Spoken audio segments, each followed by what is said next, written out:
ခင်ဗျားတို့ဘလုံးမထိုင်ကြီးနဲ့ကိုတင်းနီးပြတလွဲလုံနေဆိုပြီးဝင်မမြူးလားနီးပြပိန်းချက်ကွာဟိုကောင်းလဲဘလူးကန်နေမှမသိဘူးငါဆိုရင်ဂိုးနေပြီအဲ့လိုမျိုးပေါ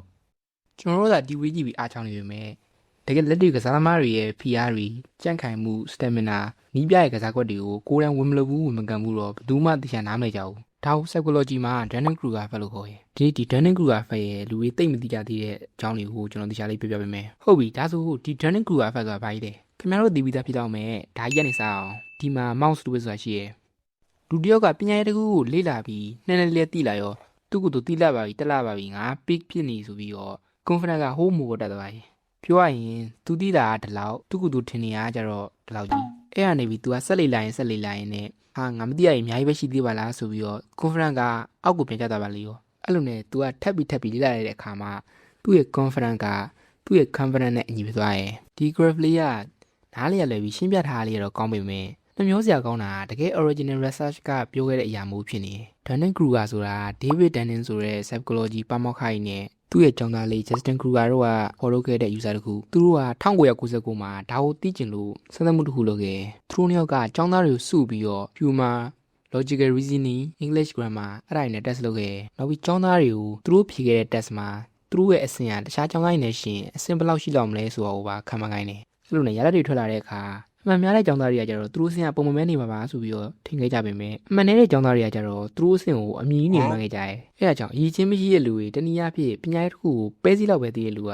သူပဲစည်းလောက်ပဲသိရဲဆိုတာကိုတော့မှသိနိုင်မဲ့အရေးချင်းရှိနေတဲ့အတွက်သူတို့သိရတတ်တယ်ဆိုပြီးတော့ထင်ကြတယ်။တကယ်သိကြနားတဲ့လူကြီးကကျတော့အဲ့ဒီပညာရဲ့အတိမ်နဲ့ခက်ခဲနေမှုတွေကိုသိရှိနားလည်နိုင်တဲ့အတွက်သူတို့မှရှိတဲ့ confidence ကခုနလူတွေမိမနေတတ်တယ်။အဲဒါကြောင့်လည်းဒီကမ္ဘာကျော်တတိကဗေဒပညာရှင် Bertrand Russell ကကဘာကြီးမှာပညာမရှိတဲ့လူတွေကကျတော့တောက်ကျိုးနဲ့ကို over confident ဖြစ်နေပြီးတော့ပညာရှိတဲ့လူတွေကကျတော့တွေ့မှုတွေတန်တရားတွေပဲပြင်ရဆိုပြီးတော့သူကပြောခဲ့တယ်။ကဲဟုတ်ပြီ။တကယ်စိတ်ဝင်စားကြကောင်းတာတွေကအခုမှလာမှာဒီ Dunning Kruger effect ကို statistician တွေကဟာမင်းတို့ကလည်း short ပြောနေတာဘာ psychology effect မှမဟုတ်ဘူးဒါ statistic phenomenon တခုပဲဆိုပြီးတော့သူကပြောကြတယ်။သူတို့ကဒါကိုregression to the mean လို့ခေါ်ရဗျာ။ Okay မြင်တော့ဥမာလေးနဲ့ကြည့်အောင်။လေရင်မောင်းတင်တဲ့နီးပြတွေကပြောရင်သူတို့တင်ပေးတဲ့ကျောင်းသားတယောက်ကလင်းကိုကြပြောင်းကစားနေမောင်းလာတဲ့အခါသူတို့ကစူငေါလိုက်ရင်အဲ့ကျောင်းသားကနောက်တော့ကမောင်းတဲ့အခါကောင်းကောင်းမောင်းလာနိုင်တယ်ဟဲ့အဲ့လိုပဲ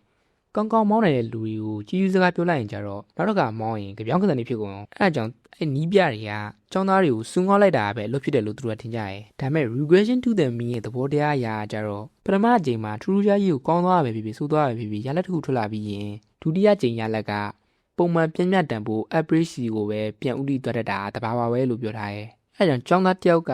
ပထမကြိမ်လင်းမောင်းတာကောင်းသည်ဖြစ်စီဆိုးသည်ဖြစ်စီနောက်တစ်ကြိမ်ကျရင်တော့ average ကိုပဲပြန်သွားတတ်တာကြောင့်သူ့ကိုကောင်းလာတယ်လို့လည်းပြောလို့မရတယ်လို့ဆိုးသွားတယ်လို့လည်းပြောလို့မရပြန်ဘူး။ခုနက Dunning နဲ့ Kruger လုပ်ခဲ့တဲ့ test ဆိုရင်ဒီတိုင်းပဲ။ညနေကျောင်းသားတွေကအမြင်ကိုမှန်းခဲ့လို့ကျွန်တော်အားချောင်ခဲ့ပေမဲ့တကယ်တမ်း60 65အဲ့လောက်ကိုပဲမှန်းခဲ့ကြ။တော်တဲ့သူတွေကလည်းအဲဝင်းကြီးကိုပဲမှန်းခဲ့ကြရဗျာ။ statistician တွေကဒါကိုတက်တည်ပြဖို့ကွန်ပျူတာတစ်ခုထဲမှာ random noise number တွေကိုထည့်ပြီးတော့ဒီ Dunning Kruger ရဲ့ပုံသင်နည်းအတိုင်း graph တစ်ခုဆွဲခဲ့ကြတယ်။ကွန်ပျူတာထုတ်ပေးတဲ့ data တွေဖြစ်ပေမဲ့လို့အောက်ကလူကြီးကကိုယ့်ကိုအထင်ကြီးပြီးတော့ပေါ်ကလူကြီးကကိုယ့်ကိုအထင်သေးတဲ့ပုံစံမျိုး graph ကြီးကွက်တီကိုထွက်လာတယ်။အဲ့အချိန်မှာ psychology တွေကလည်းလက်ပိုက်ကြည့်မိနေပြန်ပြောတယ်။ဟုတ်ပြီဒါဆိုရင်ငါတို့ဒီအမှန်တည်းပဲရတဲ့လူတွေကိုဘယ်လိုမှောင်တွေးရမလဲဆိုတော့တင်ပေးလိုက်မယ်ဆိုပြီးတော့တင်တန်းစင်းပေးလိုက်ကြတယ်။အဲ့မှာအဲ့လူကြီးကတင်ပြီးအဲ့လိုမျိုးတွေးတက်လာတဲ့အခါအော်ငါတော်မိုက်ခဲ့ရပဲဒီ EPA ကဒီလိုတွေးရမှာမဟုတ်တာဆိုပြီးတော့သူတို့မသိတာကို